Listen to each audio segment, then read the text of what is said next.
এই যে আলুটাও দিয়ে দেবো।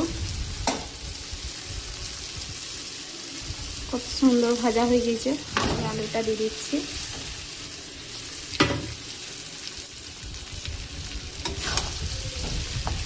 আলুটা ভালো করে নেড়ে নেবো।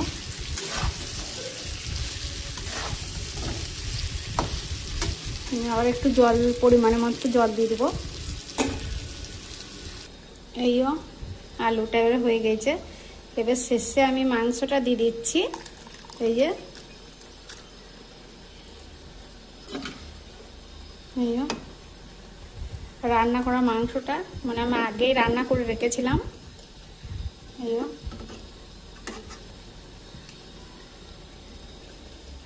এইও এইও হয়ে গেল আমার রেসিপি। ধন্যবাদ। আমার সাথে থাকবেন, সাপোর্ট করবেন।